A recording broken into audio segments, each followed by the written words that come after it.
India बना रहा है एशिया की फास्टेस्ट ट्रेन, लेकिन उसके अंदर ना पेट्रोल ना डीजल कुछ ऐसा चीज़ें इस्तेमाल नहीं होने वाली, ना कि कॉल, बल्कि वो हाइड्रोजन गैस इस्तेमाल करने वाले हैं। मतलब कि बाकी चीज़ों की जो खपत है वो कम होने वाली है वहाँ पर। इंडिया की जो ग्रीन एनर्जी की तरफ जाने की मतलब स्पीड है वो देखकर कभी कभी यकीन नहीं आता, बहुत तेजी से जा रहा है। भारतीय रेल के खाते में एक और उपलब्धि होगी जब हाइड्रोजन ट्रेन चलेगी। उसके लिए कोशिश शुरू हो गई है। आरडीएसओ ने इसका पूरा डिज़ाइन तैयार किया है और लोगों के लिए भी ये एक अलग अनुभव होगा। हमने भी ऑरेंज ट्रेन बनाई है, ठीक है। वो भी अब वो कह रहे हैं कि यहाँ पे जी हमारे पास सैलरीज नहीं है देने को, हमारे पास ये चीज़ नहीं है, हमारे पास बिजली नहीं पूरी होती। पूरे एशिया में वो पहली हाइड्रोजन ट्रेन बना रहे हैं, तो क्या कहना चाहते हैं कि वहाँ पर भी अमूमन कोल पे ट्रेन चलती है या कह लें कि इलेक्ट्रिक होती है। अब हर चीज़ और कट ऑफ होती जा रही है और हाइड्रोजन पर वो आ रहे हैं, मतलब कि बचत। और नितिन गडकरी जी की अभी मुझे बात याद है कि आने वाले मतलब 2030 तक हम जीरो मतलब पेट्रोल बिल्कुल यूज करेंगे, मतलब पेट्रोल नहीं यूज करेंगे उन्होंने बोला था। तो इसका रीजन ये था कि हाइड्रोजन, एथेनॉल, मतलब इलेक्ट्रिक, इन चीज़ों पे ज़्यादा इंडिया चला जाएगा। मुझे तो बस ये ड्रामेबाजी लग रही है उनकी, ठीक है। और ऐसा कुछ भी नहीं होने वाला, बस ये शायद हमें एक्सपायर करने के लिए लोगों ने बातें की हैं। मैम आप ट्रेन की बात कर रही हैं, हमारे हर इदारे को तेल देने की ज़रूरत है। ठीक है, वो सब बंद हो जाने। ये ट्रेन का तो कह लें कि बहुत एक फार बिहाइंड एक मैटर है ना।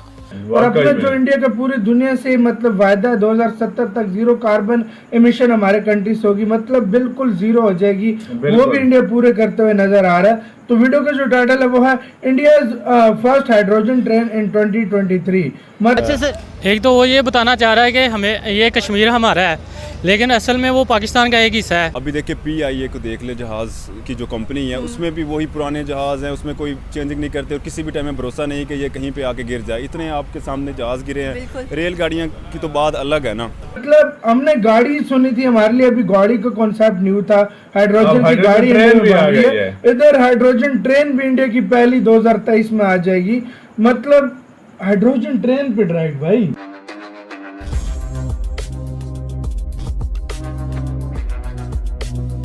डायरेक्टली मतलब दुनिया का इंडिया दूसरा देश बन जाएगा हाइड्रोजन की ट्रेन बनाने वाला। यार बहुत बड़ी बात है। देखा जाए तो यार मतलब अभी तक सिर्फ जर्मनी ने बनाई थी और इंडिया इस चीज़ को इतना सीरियस ले रहा है, वो भी अपनी world class train Vande Bharat में कर रहा है। मतलब तजुर्बा भी करना था तो कोई नॉर्मल ट्रेन पे करता है। इंडिया ने बोला बेस्ट ट्रेन से स्टार्ट करते हैं, इंडिया के बेड़े में बेस्ट ट्रेन है। हाँ भाई, ये वंदे भारत इंडिया खुद तैयार कर रहा है। उधर तो जर्मनी ने फ्रांस ने तैयार करके दी ना, सबके लिए यूरोप में कर रही है। इधर इंडिया खुद अपने लिए तैयार कर रहा है और ये बहुत अच्छा स्टेप है। जर्मनी के बाद इंडिया में ये पहली ट्रेन होगी जो मतलब अगले साल इंडिपेंडेंस डे के मौके पर उसका जो है ना उद्घाटन कर देंगे, मतलब चला देंगे उसको। इसका लोगों को फायदा हुआ, हाँ तो टिकट भी शायद कम हो इसका।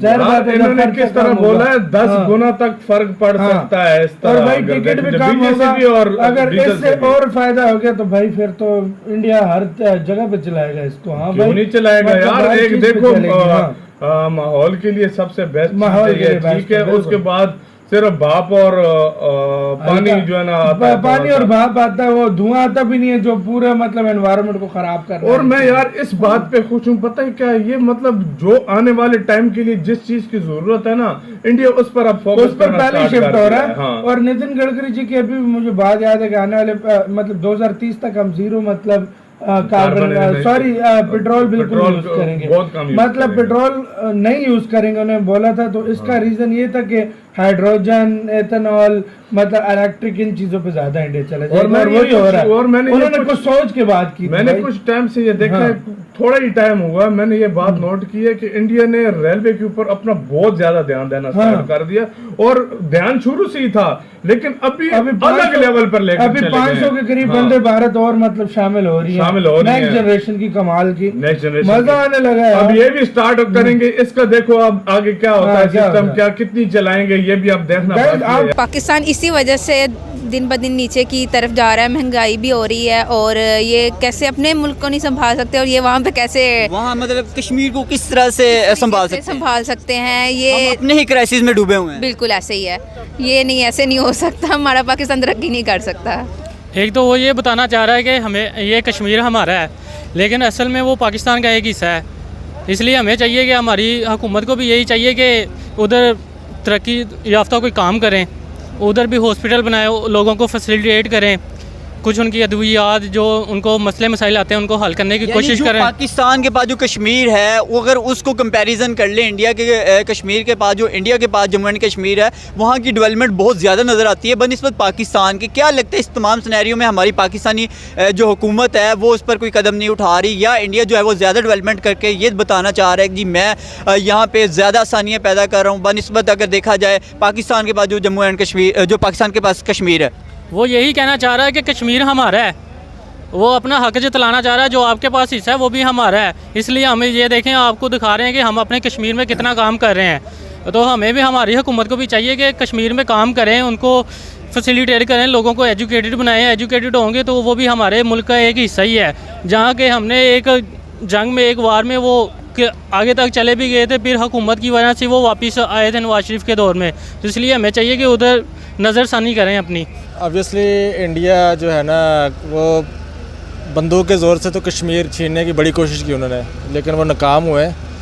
लेकिन यह है कि अब वो डेवलपमेंट करके और लोगों को नौकरियां दे के, और हाइड्रोजन ट्रेन जैसे आपने कहा, पहली बात तो यह है कि हमारा वाला जो कश्मीर है पाकिस्तान का, पाकिस्तान एडमिनिस्ट्रेटेड कश्मीर जिसको कहते हैं, यहाँ पे ये बहुत छोटा सा है। आप इसका मैप भी देखें ना, मेरे ख्याल से 50 लाख आबादी है। उस साइड पे रकबा बहुत बड़ा है, एरिया बहुत बड़ा है, लेकिन हमारी साइड पे डेवलपमेंट बहुत कम है। और इसके वजह यह है कि पाकिस्तान में हुकूमत कोई और होती है, कश्मीर में कोई और होती है। तो जब वो मुखालफत शुरू हो जाती है तो अभी इमरान खान ने 500 अरब का एक पैकेज दिया था जब इमरान खान था, लेकिन इमरान खान की हुकूमत चली गई, अब नून लीग वाले हैं। अब नून लीग वाले वो 500 बिलियन जो उन्होंने अनाउंस किया वो रिलीज़ ही नहीं कर रहे पिछले, नहीं कर रहे। तो ये आपने जितनी डेवलपमेंट कर लें, जो 100% कश्मीर है वो पाकिस्तान के साथ जाएगा। जब भी ये, अगर इंडिया को तसल्ली है ना कि जी ये नहीं जाएंगे पाकिस्तान के साथ, तो आप कल वोटिंग करवा लें, इस्तेस्वाब राय का जो राइट है आज करवा लें, अपनी मर्ज़ी के अंपायर भी खड़े कर दें, यूएनओ के अंडर करवाएं वोट, फिर भी उन्होंने पाकिस्तान के हक में देना। देखिए बिल्कुल होंगे। देखिए अगर आपको, यहाँ भी मिसालें लें, अगर आपको कोई कहे आपको इतनी सहूलतें दे रहा है, एक घर से एक अच्छा फर्निश घर, उसमें एसी, हीटर, बाकी हर चीज़ की फैसिलिटीज़ हो, हाँ फैसिलिटीज़ जो, तो आप माइल होंगे ना उधर। सारी बात है। तो ऐसे ही है कि उन्होंने कहेंगे, उन्होंने कहा कि देखिए पाकिस्तान ने आज तक क्या किया है, आपको पता है ये मसला कश्मीर कितना पुराना था, तो अब आज तक पाकिस्तान ने उनके लिए कुछ भी नहीं किया। अच्छा, तो देखें अगर वहाँ का डेवलपमेंट और वो अभी से इतनी फैसिलिटीज़ दे रहा है, तो वो कश्मीर तो फिर कभी नहीं चाहेगा ना, क्योंकि जब अगर हम एक अच्छे घर में सेटल होते हैं, हम चाहेंगे कि निकलें वापस वहाँ से, तो कभी भी नहीं चाहेंगे। वो इंडिया ने तो यहाँ तक, गिलगित बल्तिस्तान है वहाँ पे -10 डिग्री में लोग प्रोटेस्ट कर रहे हैं, कोई भी वहाँ पे पाकिस्तान कोई नहीं आवाज़ उठा रहा। हाँ वो मीडिया जैसे रिपोर्ट वहाँ पे कर रही है, वहाँ पे फेस्टिवल्स वगैरह उनके सिर्फ वो कर रही है, बाकी उनकी आवाज़ नहीं उठा रहा। तो ये पीछे इंडिया वालों ने ही आके उनकी थोड़ी सी हेल्प करने का कहा है। तो देखिए वो आस्ते आस्ते गिलगित पे भी कब्जा कर लेंगे। ठीक है, यानी कि आपका कहना ये है कि इंडिया जो है वो हमारे गिलगित पे भी कब्जा कर लेगा। इसके पीछे आप देखिए कि इंडिया की एक बढ़ती हुई ताकत भी आप देख रही हैं कि जिस तरह से वो टेक्नोलॉजी वाइज अपने आप को बहुत ज़्यादा इंप्रूव कर चुका है, इकोनॉमिकली तौर पे वो 5वें नंबर पे आ चुका है और अपने आप को हर लिहाज से मुस्तकीम कर चुका है। तो हमें क्या करना चाहिए कि हम लोग तो खुद अपने क्राइसिस से नहीं निकल रहे, हम कश्मीर के लिए क्या कर सकते हैं?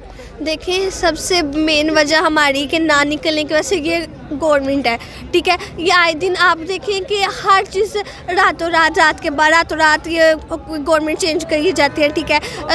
इतवार को यहाँ पे वो लग जाती है, अदालतें लग जाती हैं। देखिए यहाँ पे सिर्फ लोग लड़ रहे हैं अपनी कुर्सियों के लिए, और इसके अलावा कुछ नहीं। अवाम यहाँ तक ही देखिए ना, यहाँ के अवाम भी खुद के साथ लॉयल है ना, आप अपने साथ में लॉयल, आप ना मैं अपने साथ लॉयल हूँ, क्योंकि हम खुद सोचे कि हमने अपने कंट्री के लिए किया क्या, सिर्फ हमें ये है कि अपने पेटों में भर लिया, अपना कुछ खा लिया, ये है सिर्फ। ठीक है जी, मैं ये कहना चाहती हूँ कि ये बस महंगाई भी हो गई है, और जो हमारी हुकूमत है वो अपने बैंक बैलेंस भर रही है, अपने तिजोरियाँ भर रही है, उसको आवाम का कोई फ़िक्र नहीं है। महंगाई कर रहे हैं दिन ब दिन, जैसे गरीब आवाम है, आटे की कितनी कीमतें बढ़ गई हैं, लोग मर रहे हैं आटे के लिए।